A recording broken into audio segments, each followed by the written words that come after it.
Bueno, hola, buenas noches a todos. Vamos a empezar la clase. Bienvenidos, bienvenidas. A ver, en este momento tenemos 8 participantes, 8 estudiantes en la sesión.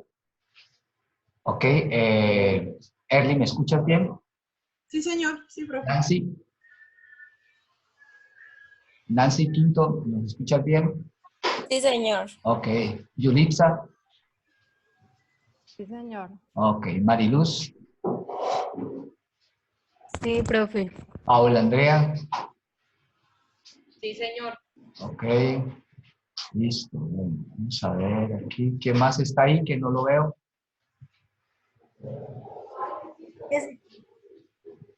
Ok, Jessica, listo, gracias. Bueno, vamos a empezar, mis apreciados estudiantes y estudiantes, vamos a orar y empezamos.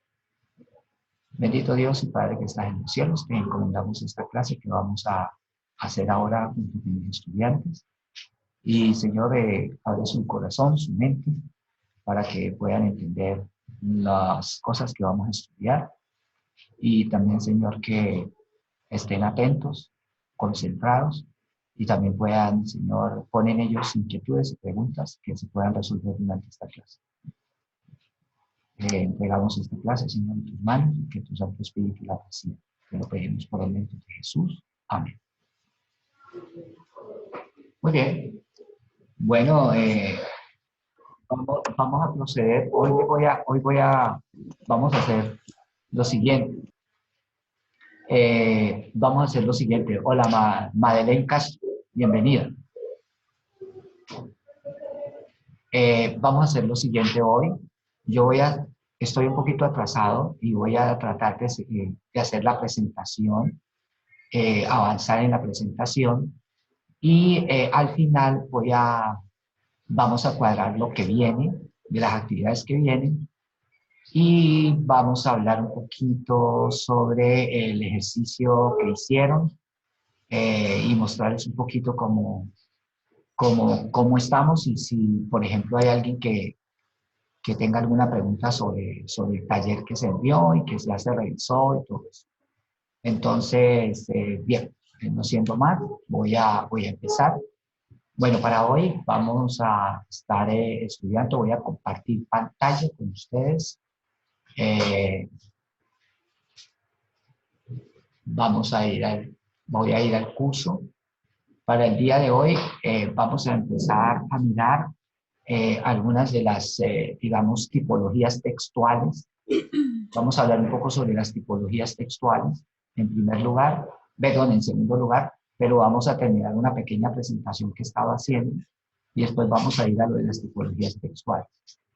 Bien.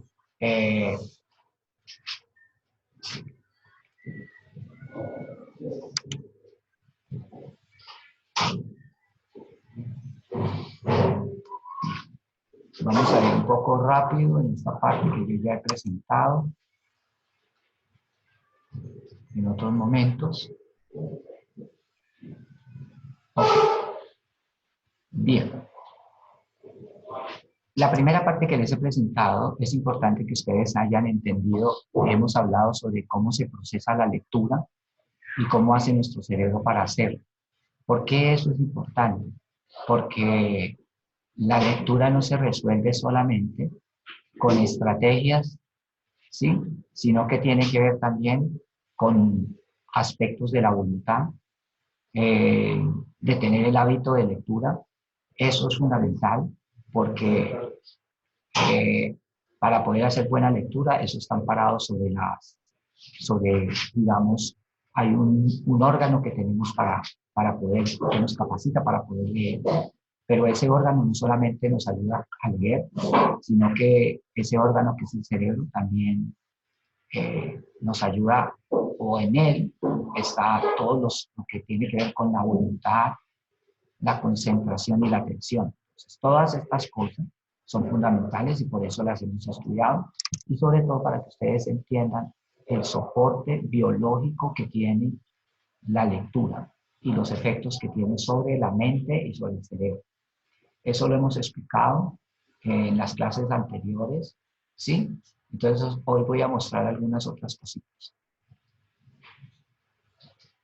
Bien. Permítame.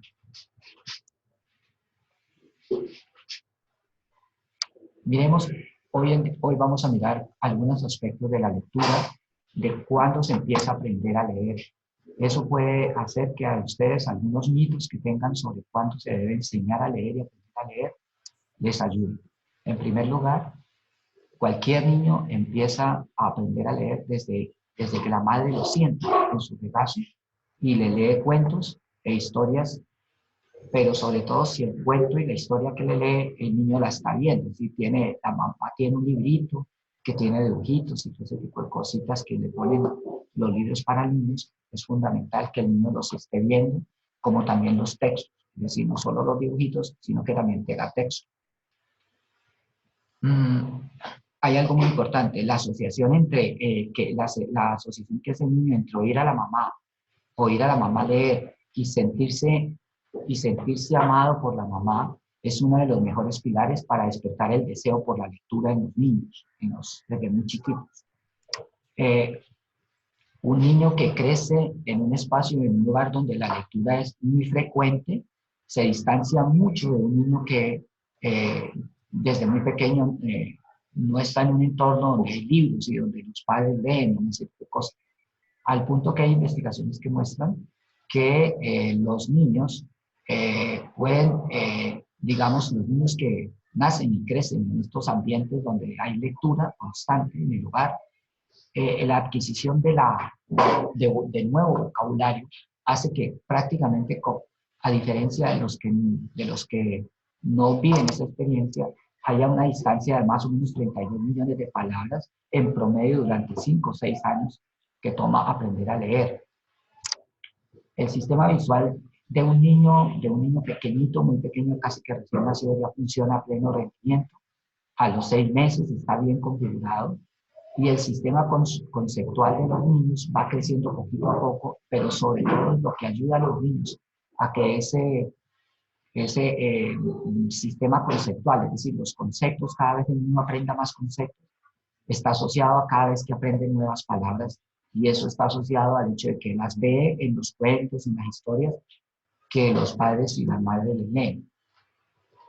Y con la lectura los niños aprenden rápidamente las cosas, aprenden los nombres de los objetos, de las personas, ¿sí? Eso les ayuda mucho más a aprender rápidamente ese tipo de cosas y le ayuda a los niños a poner en juego su sistema visual, su capacidad de aprender y el aprendizaje del lenguaje. Cuanto más se le habla a un niño, él mejor comprende la lengua hablada. Cuanto más les hablas y cuanto más les lees, el niño va a estar, al estar rodeado de eso, su vocabulario va a crecer mucho más rápido que un niño que no está en ese tipo de ambiente. Bueno, hay muchos estudios que se han hecho, ¿sí? Y es que en la medida en que los niños pasan mucho más tiempo leyendo historias, ¿sí? Van aprendiendo de los textos, van aprendiendo, por ejemplo, a distinguir las letras, van aprendiendo a distinguir los límites entre las palabras, van aprendiendo a distinguir, por ejemplo, que hay líneas, ¿sí? Van aprendiendo muchas cosas, así no sepan todavía leer, van aprendiendo muchas cosas de la lectura. Y también en este tipo de cosas influye el grado de facilidad con que aprenden los niños, digamos, en la medida en que en ese escrito que ellos mismos están viendo, veamos esa cantidad de símbolos que hay en la escritura, ¿sí? Los niños van aprendiendo también que hay una relación entre la palabra que está allí escrita en el texto, en el cuento que está leyendo, y los sonidos. O sea, se dan dando cuenta que las letras tienen sonidos, que las letras suenan. Eso es fundamental. Y son factores que terminan eso, le ayuda a los niños a saber, por ejemplo, que las palabras están segmentadas, es decir, empiezan a aprender cuándo se acaba una palabra y cuándo empieza la otra. Esas son cosas muy importantes que tenemos que ir entendiendo. También los niños, cuando se les lee, van aprendiendo cuál es el ritmo de la lectura, en qué momento se debe hacer un énfasis, cuál es la entonación de una frase. Miren todo lo que un niño puede aprender solamente con sentarlo en su regazo y está acostumbrándose a leerle en casa. ¿Qué debemos tener en cuenta? Bueno, en primer lugar, muchachos, debemos tener en cuenta que los sistemas de escritura se han desarrollado para ser muy eficaces. Cuando le vayan a enseñar a leer a un niño, el niño se va a enfrentar frente a un sistema de escritura. Por ejemplo, el español, la escritura, el español escrito es un sistema de escritura, ¿sí? Y ese sistema digamos, ese sistema está hecho de tal manera que le ayuda a generar economía y memoria. Es decir, por ejemplo, el sistema de escritura de nosotros, del español, nosotros tenemos un alfabeto de 28 palabras. Si nuestro alfabeto fuera de 15.000 palabras, perdón, de 15.000 letras, sería más difícil aprender a escribir. Aprender a escribir en chino y aprender a escribir en japonés, por ejemplo, la escritura del japonés y la escritura del chino, es mucho más difícil que aprender a escribir español, por ejemplo, porque el español apenas tiene 28 letras, que son 28 sonidos. En cambio, en japonés no hay letras, sino imágenes, o sea, son símbolos con una especie de logo, son símbolos logográficos que representan una palabra completa. Entonces, hay alrededor de 2.000, 3.000 diferentes unidades logográficas. O sea que aprender a escribir en chino y aprender a escribir en esas otras lenguas les toma más tiempo a los niños y de hecho tienen que usar más partes del cerebro. Por favor, ¿hay preguntas hasta ahí? Hola, ¿hay preguntas hasta ahí? Profe, qué pena, no había podido entrar, no encontraba el link, llegué un poquito tarde, me disculpo. Ok, Patricia, no hay problema. Bien, No, profe, sí. no hay preguntas. Ok. La eficacia cognitiva depende del tercer rasgo del cerebro. Es decir, nuestro cerebro tiene la capacidad de que todas sus regiones están especializadas y trabajan a una gran velocidad. Por eso el niño aprende, cuando aprende a leer y cuando ya uno está grande, automatiza los procesos de lectura.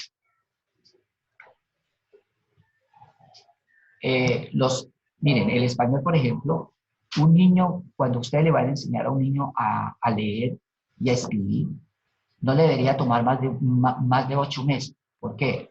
Porque el sistema de escritura del español apenas cuenta con un número muy reducido de símbolos. Ya mencioné que tiene 28 letras, ¿sí?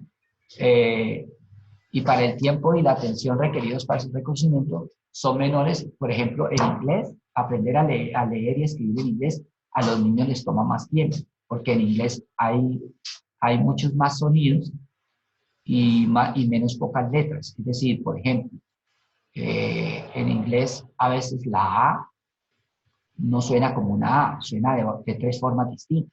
Entonces ellos tienen que aprender que esa letra A tiene 3 sonidos distintos y tienen que aprender a distinguir cuándo esa letra suena de una manera y cuándo suena de otra. Eso es muy importante para cuando leen.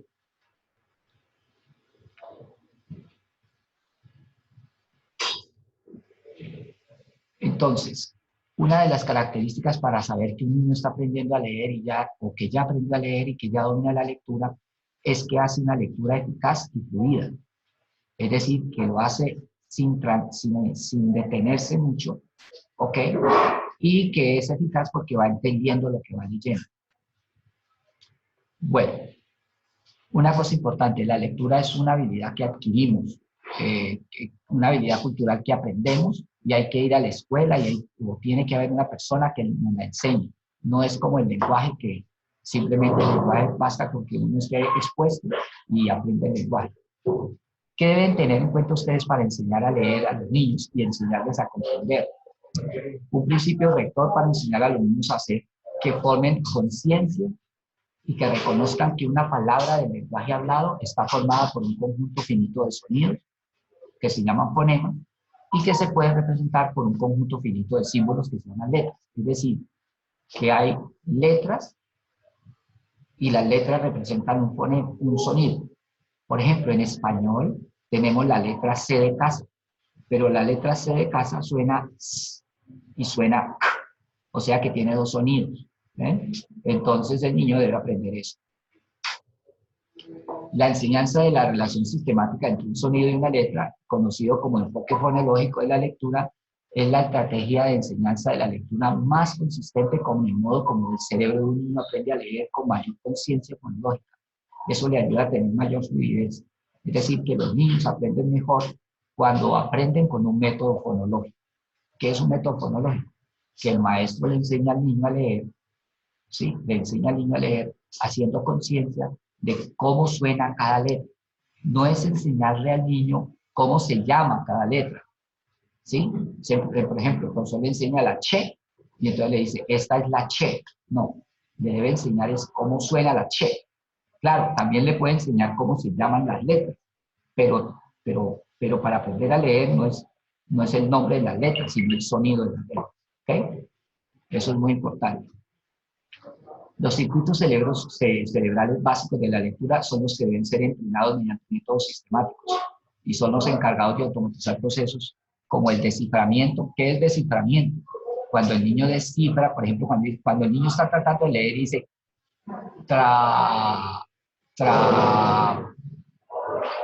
trapecio. Cuando el niño descifra eso, cuando logra decir trapecio, al principio obviamente va a leerlo así. ¿Sí? Porque se ha aprendido los sonidos de las letras. Pero si lo seguimos entrenando, va a haber un momento en que él va a leer la palabra y la va a leer rápido, trapecio. ¿Por qué? Porque ya ha guardado cómo suena cada letra de esa palabra.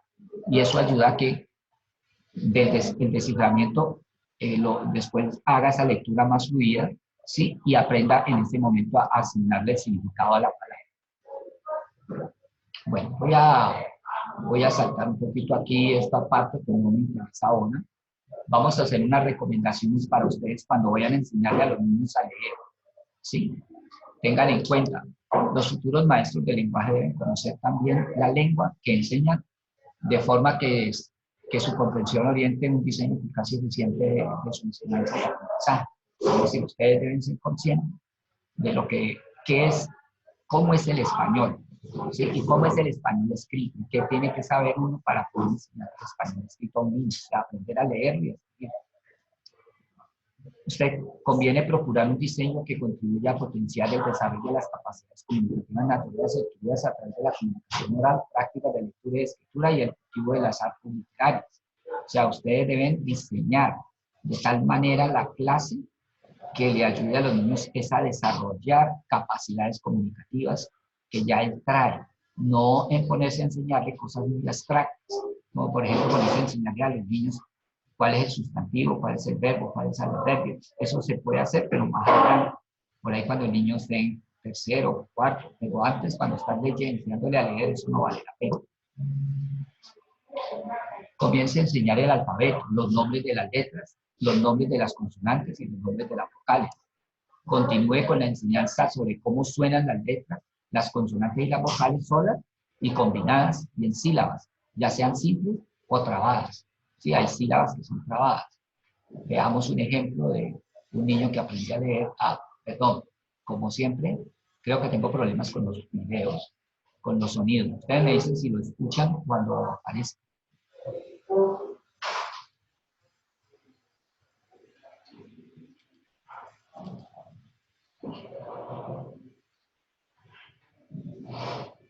No se escucha, bro.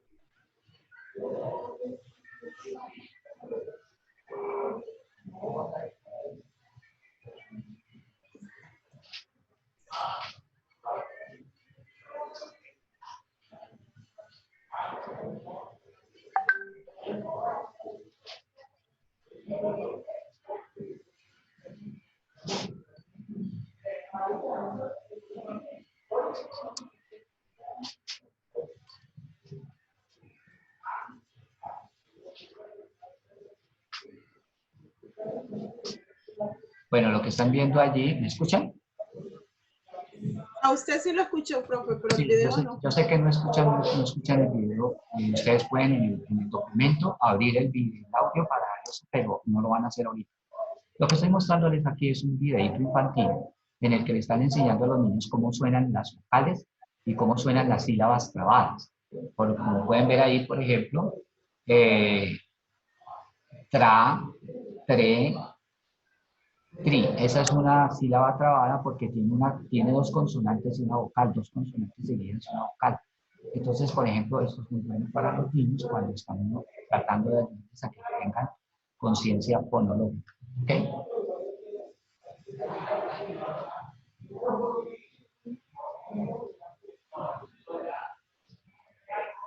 Bien. Ok.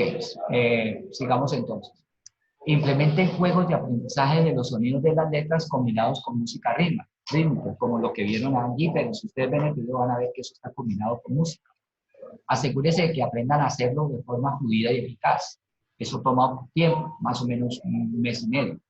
Otra recomendación, implementen nuevamente juegos de pronunciación, pero esta vez procure que las combinaciones de letras y sonidos correspondan con palabras reales del español, sean estas simples o complejas, conocidas o desconocidas por los niños, y hágales preguntas sobre el significado de las palabras que están viendo, que están estudiando.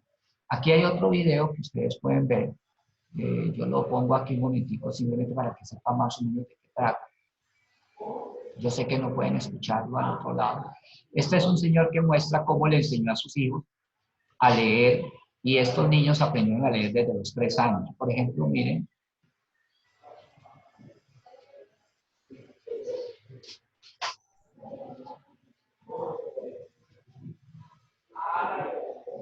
Por ejemplo, esta niña tiene 4 años y ya lee, ¿sí?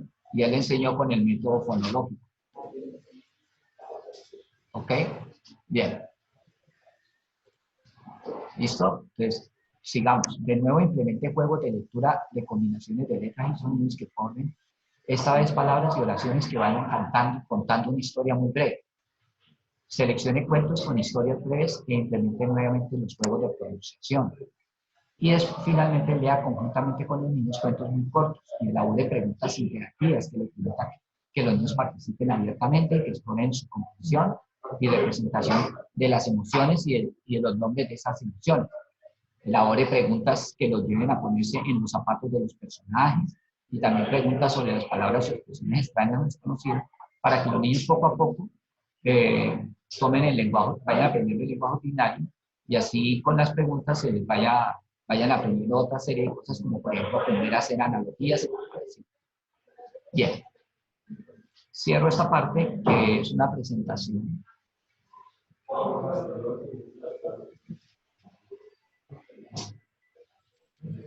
Ok. Entonces, ¿hay alguna pregunta sobre esta parte que les mostré? Hola, muchachos. Hola a todos. No, señor. Profe, una Te entendí. pregunta. Sí. En las letras trabadas son las que van con la R porque a muchos niños se les dificulta pronunciar esta letra. Sí, porque no le han enseñado cómo suena. Y hay que hacer ejercicios con ellos de cómo suena. ¿Sí? Ah, ok. Entonces eso hace parte también de la función de los aspectos pedagógicos, porque pues, es decir, en el método fonológico, pues eso cumple pues una Sí, función muy importante. claro. Por eso se llama fonológico, porque tiene que ver con el sonido de las letras, cómo suenan las letras. Ajá. Entonces el maestro es el ejemplo, obviamente. Aunque hoy en día hay videos, pero es mejor que sea el maestro en clase, que sea el ejemplo, y que los videitos sean de apoyo. Porque la voz humana directa ayuda mucho más que la voz grabada a distinguir los sonidos, sobre todo a los niños. ¿Ok? Ok, listo, profe. Entonces, tú le estás enseñando, tú le estás mostrando la letra R al niño, Ajá. y después de que él ya aprendió que esa letra se llama R, ahora ya no le vas a enseñar cómo, o sea, no le vas a pedir que te diga cómo se llama, sino que le vas a enseñar cómo suena. Entonces tú ¿Cómo le se vas a enseñar, pronuncia? cómo suena. Mira, tú le muestras la letra y mira, esta letra suena brr, y le haces juegas a que él te imite. ¿Ok? ¿Sí? Y Ok, listo. uno de los juegos es hacer que haga como un carro. Una cosa muy sencilla como esta. ¿Sí? La idea es que los niños tomen conciencia de cómo suena cada letra o cómo suenan cuando las letras están combinadas en una sílaba, como en tra, ¿sí? O en transporte, por ejemplo, es una palabra difícil, ¿ok? Entonces, a enseñarles las sílabas trabadas. Las sílabas trabadas, repito, son cuando hay más de una consonante junta y una sola vocal.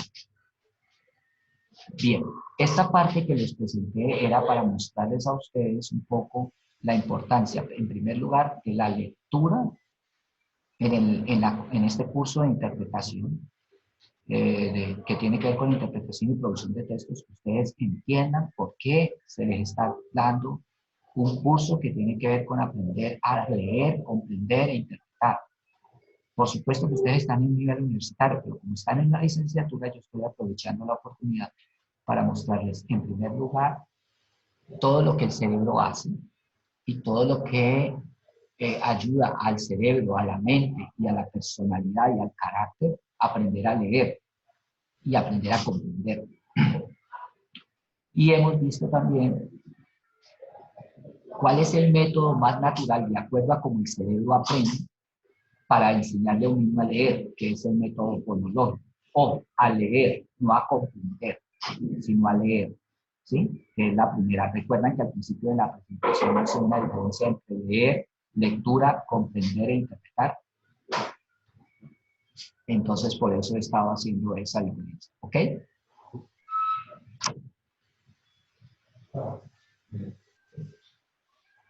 Bueno, ¿alguna otra pregunta? A los muchachos, ¿hay alguna otra pregunta? No, profe. Ok. Bien. Los voy a invitar ahora, voy a hacerles, a mostrarles algo que está colgado en la... Están viendo la pantalla, ¿cierto? Sí, señor. Ok. Por favor, aquí donde dice material de estudio, está el descargable de la unidad 1. Deben leer el descargable de la unidad 1 para poder hacer la actividad número 2.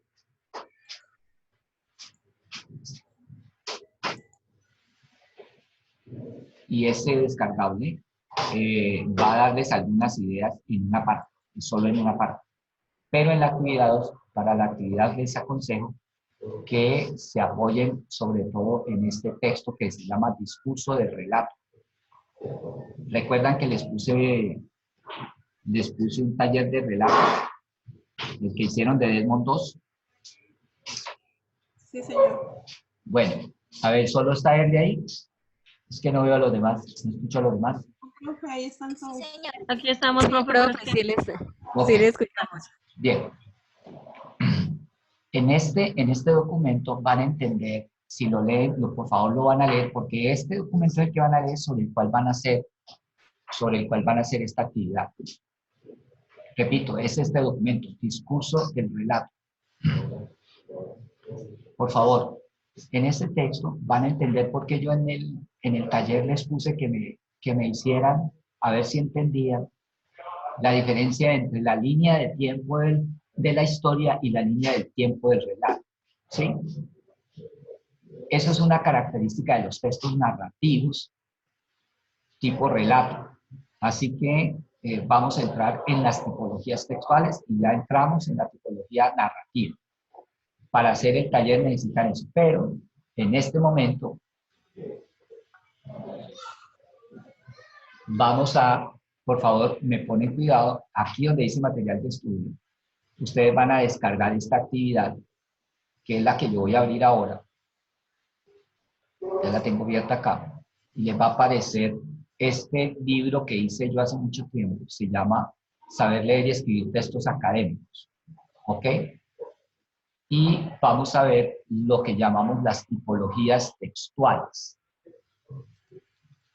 Y entre esas vamos a ver dos tipologías que son la narrativa y la descriptiva. Explico. Cuando hablamos de tipologías textuales, en el fondo estamos hablando de maneras como se organiza el discurso. Supongamos que yo tengo que escribir algo. Cuando yo voy a escribir algo, tengo que escoger de qué manera organizo el discurso. Yo lo puedo organizar en forma de narración, en forma explicativa, en forma descriptiva, o en forma argumentativa, o en forma instructiva, o en forma de diálogo. Pregunto, ¿qué obra o qué documento conocen ustedes que es la manera como se desarrolla el contenido es en forma de diálogo? Predominantemente. Profe, Sí. yo leí un libro, pues en el colegio obviamente, y era un libro que también era, comenzaba así con el diálogo. No sé, se llama Una historia de fútbol. ¿Una historia de qué, perdón? De fútbol. Ya, pero es un Esa, cuento, ¿qué es? es un libro, es un cuento. Bueno, no es un cuento, es una... Ah, se me fue la paloma. Es un relato Ajá, completo. sí, ¿sobre qué? Bueno, valga la redundancia, habla acerca del fútbol, de cómo niños crecieron con eso, pero es decir, todo el libro es completo, lo expresa en primera persona la persona, perdón, Ok, y dice que eso, es decir, él mismo cuenta la historia y narra cómo los personajes van dialogando, cómo ok. sucedió todo. Bueno, ahí vemos que hay una combinación de narración, ¿sí? O sea, que la manera como organiza el discurso es narrada y también introduce el diálogo. Pero, Exactamente. pero estoy preguntando cuál tipo de documento. Todo el documento predomina mayormente la forma dialogal. ¿Qué obra Profe, de un la, periódico. por ejemplo, en dónde? ¿Cómo así? ¿Un periódico? ¿En qué parte del periódico? ¿Cómo se llama esa parte donde está en forma dialogada? O sea, que hay como un diálogo. Donde tiene intercambio de información entre dos o más personas, ¿no? Sí, pero ¿cómo se llama ese tipo de documento? Las Eh, historietas. No, se llama no, entrevista. entre- Las entrevistas son diálogos, ¿me entienden? Cuando en un periódico se publica una entrevista que le hicieron a un personaje y se publica por escrito, pues es un diálogo. ¿Ok? A ver, ¿quiénes de ustedes se leyeron Edipo Rey? No. Ok. ¿Qué es una obra de teatro? Una obra teatral es una obra representada por personajes que dialogan, cada uno tiene y dice una parte. Cuando ustedes cogen una obra de teatro, cuando ustedes cogen una obra de teatro escrita, por ejemplo, van y buscan Edipo Rey, ¿sí? Que es una pieza de teatro, hace parte del teatro griego, entonces ustedes van a encontrar que lo que predomina cuenta una historia, pero que la cuenta en forma de diálogo entre personajes. ¿Ven? Mientras que, por ejemplo, un cuento normalmente es narrado, aunque puede tener diálogos, pero predomina la narración hay un narrador. ¿Ok?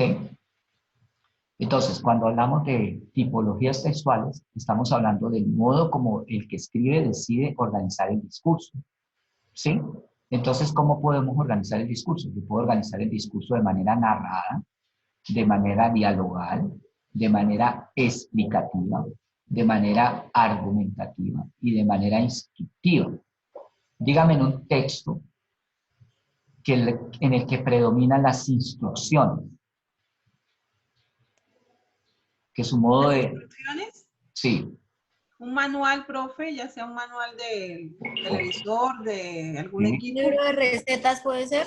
libro de recetas. Ok, muy bien. Un recetario es un documento en el que predomina el desarrollo del contenido de forma que, ¿de forma qué? Instrucciones. Instructiva. Pero ahí tiene dos partes. Una en la que describe en la que enlista los ingredientes y otra en la que describe cómo es el procedimiento. Ven que esa entonces una receta tiene una estructura, ¿sí? Tiene dos partes. Una donde va una lista de ingredientes y otra donde va la descripción del procedimiento de cómo hacer, por ejemplo, las empanadas o hacer una sopa. ¿Ok? Entonces, cuando hablamos de tipologías textuales, estamos hablando de eso. ¿Está claro? Sí, señor. Bueno, entonces ahora vamos a mirar un momentico aquí. En este libro que ustedes pueden descargar y mirar, van a encontrar esas explicaciones. De hecho, lo tienen que leer, ¿sí? Y vamos a ir acá.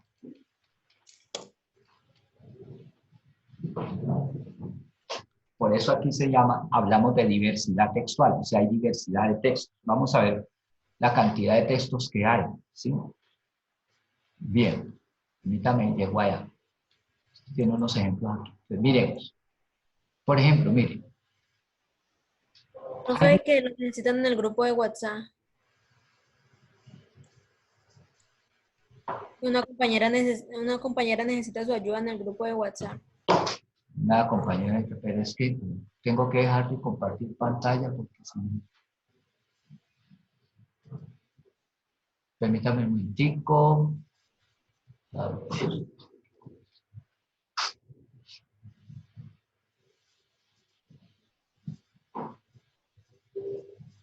Pero no veo a nadie que me esté diciendo nada en el WhatsApp. Ah, perdón, sí.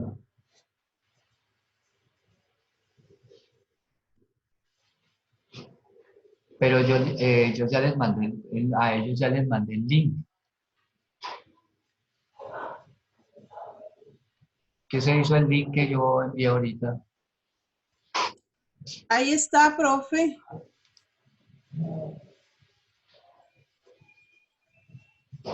Profe, lo que pasa es que les aparece que deben introducir una contraseña y que el anfitrión está ocupado ya. Pero qué tan raro, mire que a mí se me fue el internet y me sacó y volví a entrar sin problemas por el link. Sí, pero ahí ¿cómo hago yo?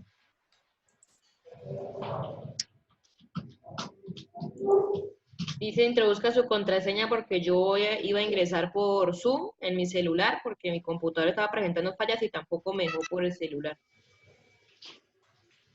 Sí. Pero ahí dice, PWD quiere decir contraseña. Ok, dice que ya entré, Arley Valencia. Arley, ¿ya estás acá? Arley. Hola, Arley. No, profe, ella escribió que le pide una contraseña. Pero, ¿qué contraseña pusiste tú, Ernie? No, profe, yo estoy desde un computador y solo le di clic y ingresé sin problema. Sí, por eso. Entonces, el problema es que de dónde está tratando de estar. Bueno, bien, lo siento, pero me toca que seguir aquí porque si no se me va la clase. ¿Listo? Los estudiantes me tendrán que perdonar. No puedo seguir ahí hoy. Bueno, gracias, Erly, por colaborar ahí. Bien, voy a volver a compartir pantalla porque voy a continuar. A ver, ¿dónde estábamos? Bien, entonces les explicaba. Acá yo les mostré un título que decía diversidad textual, ¿cierto? Quiero que me entiendan esta parte. ¿Qué quiere decir diversidad textual, muchachos? ¿Qué entienden ustedes por eso? Los diferentes tipos de textos. O sea, que hay muchas clases de texto. Las variedades. Exacto. Entonces, resulta que para poder entenderlos hay que tener un criterio. ¿Cuántas clases de legumbres hay? Hay muchas, ¿cierto? ¿Ok? Entonces uno tiene que tener un criterio para clasificar los alimentos. Por ejemplo, hay algunos que son legumbres, otros que son oleaginosas, otros que son... perecederos y no perecederos. Ok, entonces tú tienes que saber distinguir, diferenciar los animales, los alimentos. Entonces hay frutas, hay verduras, ¿cierto? O sea, cuando dices frutas, eso es un criterio. Cuando dices verduras, eso es un criterio. Entonces, cuando yo digo aquí criterios, escúcheme bien aquí, criterios de clasificación de los textos, criterios, estamos hablando de que vamos a usar un criterio, o sea, para clasificarlos y agruparlos, ¿ok? Entonces, hay diferentes criterios. Vamos a hablar criterios, yo voy a usar criterios profesionales o socioprofesionales, es decir, organizar los textos de acuerdo a las profesiones o a las prácticas profesionales, ¿sí? Entonces, miren, por ejemplo, aquí vamos a mirar en la primera modalidad de textos son los textos administrativos, ¿ok? Voy a hablar de ellos en general. ¿Qué textos son administrativos? Miren, el currículum vitae, esto es vitae, o sea, una hoja de vida. Una hoja de vida es un tipo de documento, ¿sí? Sí. ¿Ok? Y una hoja de vida es un documento prácticamente como que es como en el que predomina como la descripción y la presentación. Una carta de presentación es un texto breve, conciso, en el que se presenta o sustenta la idoneidad de un profesional para la consecución de un cargo. ¿Qué es un informe? Sobre la actuación de personas, situaciones o hechos, o sobre un texto. Una instancia es una solicitud de algo a alguna institución. Un acta es una constancia escrita de lo tratado en una reunión. Un memorando es un texto breve en que se examina el proceso de desarrollo y los resultados de una actividad o de un proyecto. Entonces, como pueden ver, hay diferentes tipos de textos administrativos. ¿Ok? Profe, disculpe, ¿y un contrato hace parte de esos textos administrativos? No, mira lo que está aquí abajito. ¿Dónde iría un contrato? Es un texto jurídico. ¿Por qué? Porque un contrato tiene valor jurídico. Me pueden demandar si cumplo o no cumplo. ¿Se ubica en cuál? En carta de presentación, no escuché bien. Perdón, no. Jurídico. Es un texto jurídico. Entonces, cuando tú me preguntas por un contrato no es un texto administrativo, es un texto jurídico. Listo. ¿Ya? O sea, aquí el criterio es el campo profesional. Está el campo de la administración, está el campo de la jurisprudencia. Ahora miren la cantidad de textos jurídicos que corresponden al criterio jurídico o a la profesión de la jurisprudencia. Es decir, el mundo de la jurisprudencia tiene toda esta tipología de textos. Miren, hay textos procesuales. Por ejemplo, una ley, un real decreto, una orden ministerial, una citación, un auto, una apelación, un edicto, un exhorto, un requerimiento, una sentencia. Todos estos son textos ¿qué? Jurídicos. Cada uno de ellos se le llama género discursivo. A cada uno de ellos se le llama género discursivo. Y estos de aquí son de tipo procesual. Pero estos de acá son de carácter administrativo. Por ejemplo, un acta, un contrato. Mira, el contrato es jurídico, pertenece al mundo jurídico, pero es administrativo, ¿ok? ¿Listo? Dentro de la jurisprudencia. También hay textos que podemos clasificarlos como humanísticos. Entonces, por ejemplo, en los textos humanísticos tenemos diferentes campos humanos. Tenemos textos que corresponden a lo artístico, al mundo estadístico, ¿ok? Bien, aquí ustedes en el libro pueden encontrar la diversidad de textos que hay. Miremos el mundo periodístico, es decir, el mundo de las noticias, el mundo de la comunicación social. Por ejemplo, ¿qué tipo de textos tienen? Entonces, la noticia es un texto periodístico, el reportaje es un texto periodístico, la entrevista es un texto periodístico, la encuesta es un texto periodístico, la editorial, el artículo, la columna, el comentario, la crítica, el suelto, ¿listo? Y hay unos que son mixtos. Escuchen bien, estos textos, esta clase de textos de acá, este criterio que se llama criterio periodístico, o sea, los clasifico por la profesión. Noten que estos textos que están aquí, noticia, reportaje, entrevista y encuesta, son informativos. Quiere decir que la intención de quien lo escribe es informar. Mientras que en estos de acá, la editorial, el artículo, la columna, el comentario, la crítica, el suelto, la gacetilla y las cartas al editor son textos en el que el que escribe lo que hace es presentar una opinión y sustentarla. En cambio, la crónica y la reseña combinan las dos cosas. ¿Ok? ¿Está claro? Sí, profe. Muy bien. Otro tipo de textos son los textos del mundo literario, o sea, de una práctica humana que llamamos la práctica literaria. En ese, pues tenemos el cuento, la fábula, la leyenda, el mito, las epopeyas, los poemas, ¿sí? Las obras de teatro, los ensayos literarios, todo eso que está aquí, ¿sí? Poemas, relatos, cuentos, novelas, mitos, leyendas, epopeyas, formas de teatro y ensayo literario, ¿ok? Noten entonces la diversidad de textos que hay en el mundo literario. ¿Ok? En el mundo académico, o sea, el mundo de la universidad, el mundo de la ciencia, perdón, el mundo, sí, el mundo de la academia, ¿qué tipo de documentos se leen y existen ahí? Un libro escolar, un libro de texto, un manual, una guía de laboratorio, un artículo científico. Cuando ustedes les piden que escriban un resumen, una reseña o que elaboren un ensayo, estamos hablando del mundo académico, porque lo haces dentro del mundo académico, como por ejemplo la universidad. También hay textos periodísticos, ¿sí? Hay muchos tipos de textos periodísticos, perdón, publicitarios, disculpen.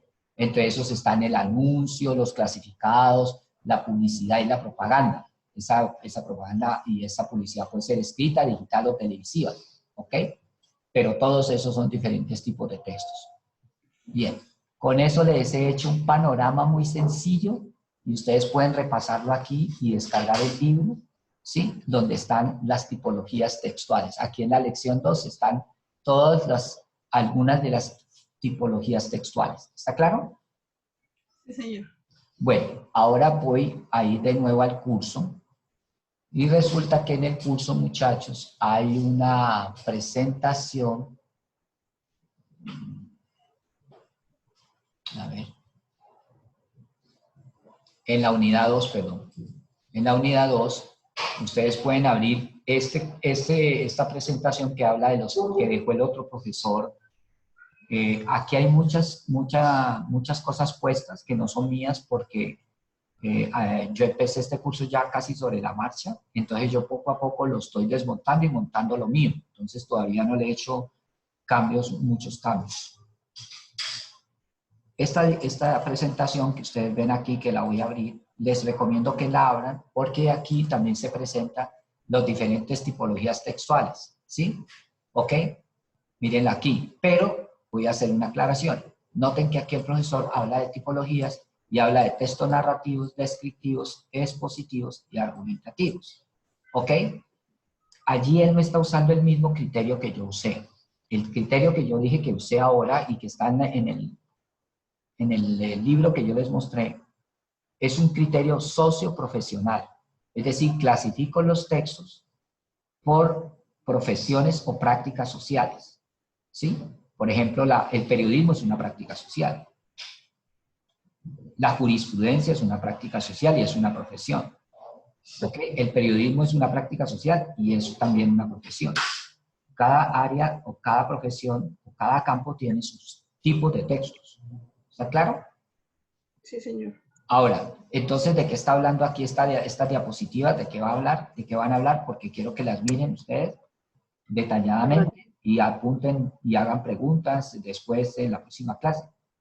¿De qué está hablando aquí? Aquí está hablando de lo que les dije al principio. Uno puede considerar clases de textos por el modo como se organiza su presentación. Los tipos de texto. Sí, pero aquí, escúchame. Estos son por el modo como está organizada la presentación de la información o del contenido.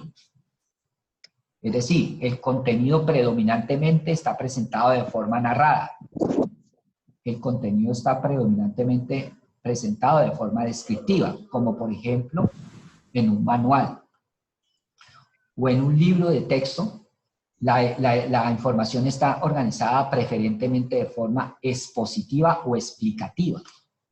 Y en los textos, por ejemplo, como una columna de opinión, un artículo de opinión, un ensayo, la información está predominantemente organizada de forma argumentativa.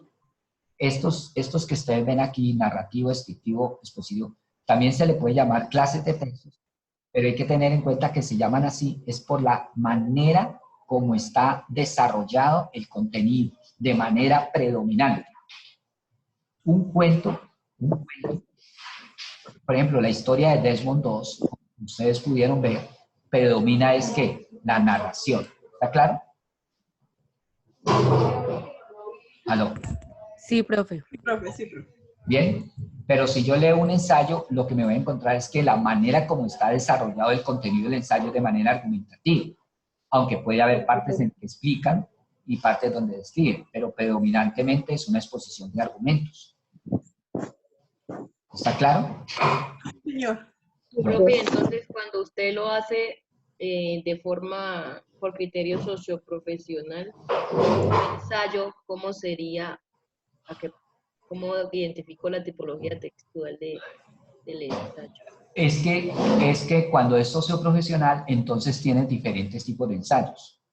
En todos ellos va a predominar lo argumentativo, ¿sí? Pero vas a tener, por ejemplo, ensayo periodístico, ensayo científico, ¿okay? Ensayo literario. Es decir, según la profesión, le llamas ensayo literario, ensayo científico, ¿ok? Pero lo que tienes que tener en claro es que si es un ensayo va a predominar la argumentación como manera de organizar el discurso, el contenido. ¿Estamos? ¿Me entendiste quién me hizo la pregunta? Que se me fue. Ok. Les recomiendo, por favor, que miren las características de los textos narrativos. Estudien básicamente la de los textos narrativos y porque estas dos diapositivas de acá, estas diapositivas les van a servir para entender la parte narrativa, ¿ok? Está de manera muy sencilla, es muy fácil de entender. Espero que lo lean y que además de esto, recuerden lo que les acabo de decir. Deben ir a el documento, permítanme un momentico, deben ir acá.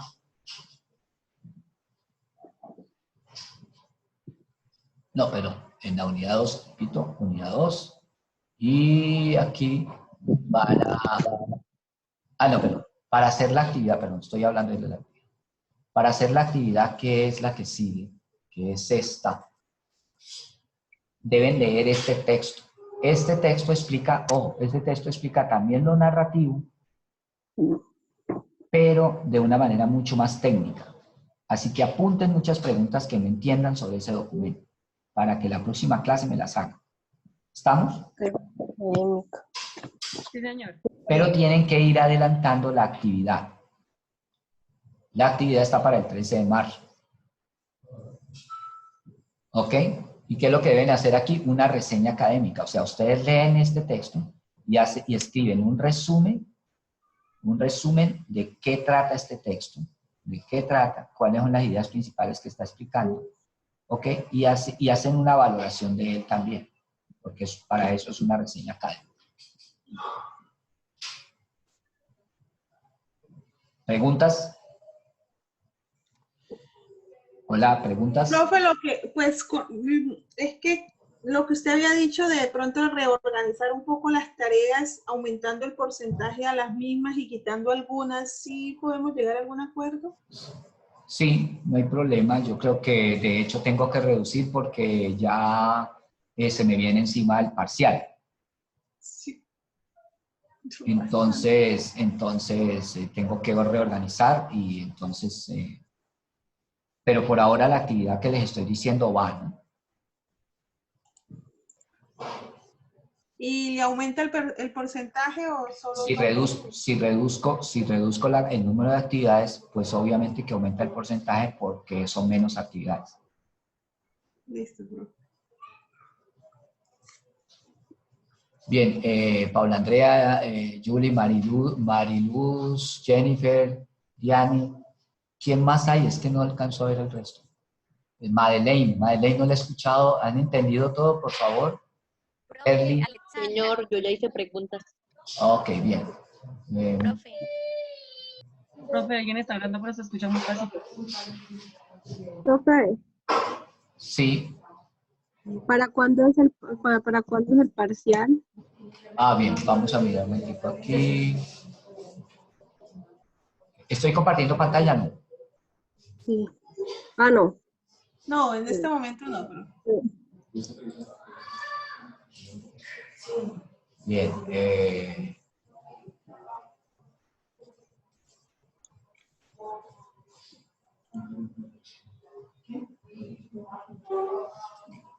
El parcial está para el 31 de marzo, pero creo que lo voy a adelantar, porque creo que estoy pasado de tiempo.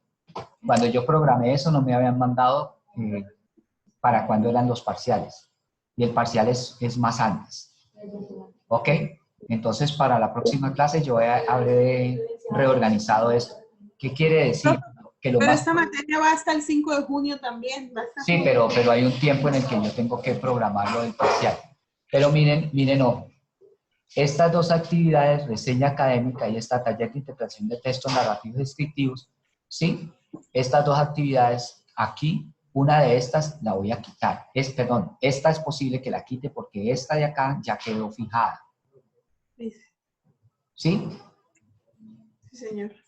¿Está claro? Entonces, después de esta, lo que seguirá es escribir este relato anecdótico y ese es el parcial. y ese va a ser el parcial. Y entonces, ¿Aló? ¿cuánto lo va a adelantar, profe?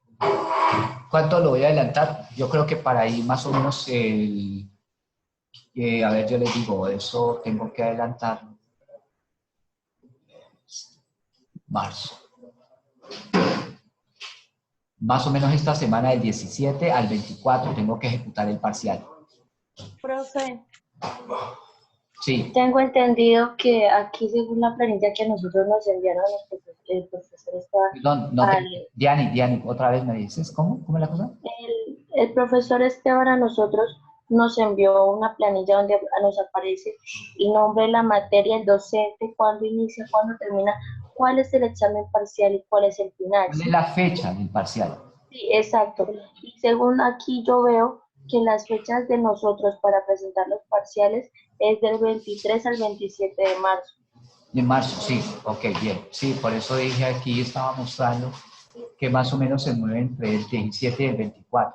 ¿Ves? ¿Listo?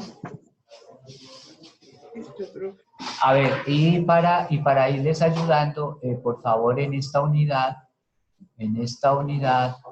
a ver, yo coloqué guía para elaborar la reseña. Esta reseña que van a hacer aquí hay una guía de cómo hacerla, ¿sí? Y también hay una guía para elaborar el relato anecdótico. ¿Lo están viendo? Sí. Profe, ¿va a haber retroalimentación si se lo podemos enviar antes? Sí, va a haber retroalimentación.